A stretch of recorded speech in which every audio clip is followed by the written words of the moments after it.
Appreciate you guys coming. Obviously, not the way I wanted to get this game started today.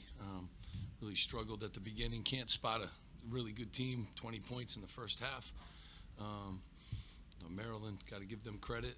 They did a really good job. They look very confident out there. Our keys to this game were, rebounding and Fats and Eric Ayala, and obviously those guys both had great nights. But we just have to play better, against a team like that's shooting the ball that well, and we didn't. Steve, with such a veteran group, can you put your finger on why the inconsistencies? Yeah, the other day, in the Minnesota game, I thought they hit some incredible shots. Just today, just getting off to that start, we've done that a few times now, and we can't do that. Obviously, you're really good teams, well coached, and we got to get off to better starts. And our defense didn't bail us out. We didn't make shots, so either end of the floor didn't, bail us out in the first half. I thought we played hard in the second half. We actually outscored them by a couple points, but again, you're down 20 points. You got to fight back against the, two really good guards that kind of had it really going tonight. And so, we got to, get back, get better, and these guys will. It's a good group. There was a stretch in the first half. You guys didn't score for about 7 minutes. Looked like Maryland threw out some zone. Was that the issue? Was it shot selection? Just what do you think was the reason for struggling? Our defense. We couldn't stop them. And we were getting out rebounded, cracked on the glass. So it doesn't matter. When you play defense like that, if we've played in games before, they can't score, we can't score. That's what you have to do in those kind of games. But our defense didn't, and we were down 11 on the glass. Every time I got the rebounding update, we were minus 12, we were minus 8, we were minus, and that's not a recipe, in a game like this. They got too many second shots. They make 6 threes a night. That's what they average, and they doubled their average. So some of those were on second shot attempts, and to their credit, they did a really good job with that.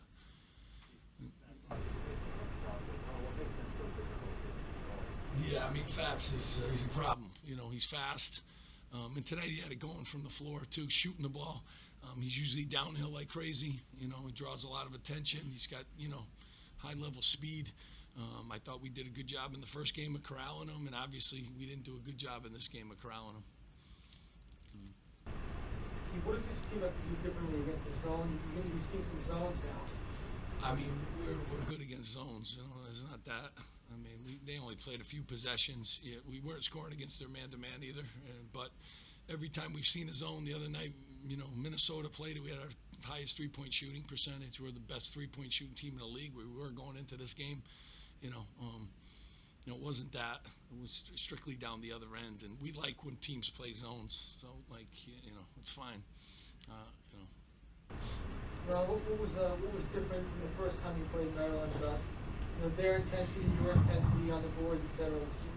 I told the guys at halftime that we just played them a week and a half ago, so they're going to know all our sets or know exactly what we're doing, our calls, so we can't go out there and run stuff half speed, especially when we're getting cracked on the glass, especially when we're not getting stops. You got to get off the mat and fight back.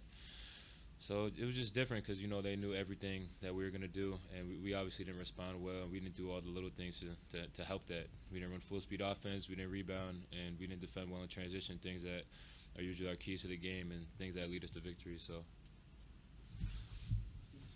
Third quad 3, quad 4 loss. You're entering February with your backs against the wall when it comes to the NCAA tournament. Do you change your approach at all, or how do you kind of approach the next month of the season? We have a lot of basketball left.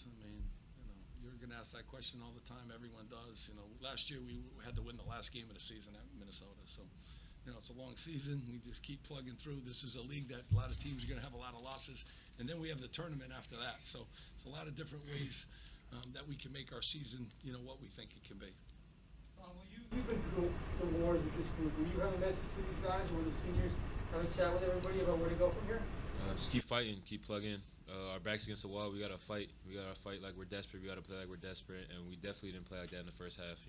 I feel like Maryland really came out and they doubled up on our intensity, and they were just doing everything we weren't. So we're not gonna win any games like that.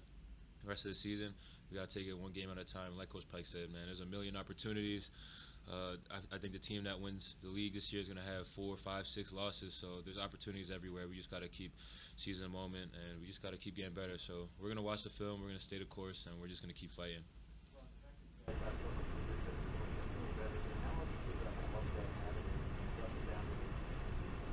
Yeah, you know, I've been through it all. I've seen 14, 17 seasons. I've seen 20 and 11. I've seen last year going to the NCAA tournament. So I'm not really worried. You know, I feel like tonight our leadership, the older guys, we got to set the tone better. For the younger guys, I feel like that's something we did a poor job of. And, you know, my message to those guys is just keep fighting, keep plugging, you know. Never have your head down. There's a lot of opportunities, one game at a time. There's still 2 months of the season left and some more, so we're just going to keep fighting. Do you have a message for the fan base? And there was a great turnout tonight. Yeah, no, I'm always thankful for the fans and just disappointed. They haven't seen a lot of losses in the last few years, so disappointed they saw one tonight. But, you know, they'll come back strong. They're tough just like we are. This team deserves them to keep showing up and giving us that great lift and stuff. So I'm very appreciative, very appreciative. Good? Yes, Thanks so much, guys. Thank you for coming.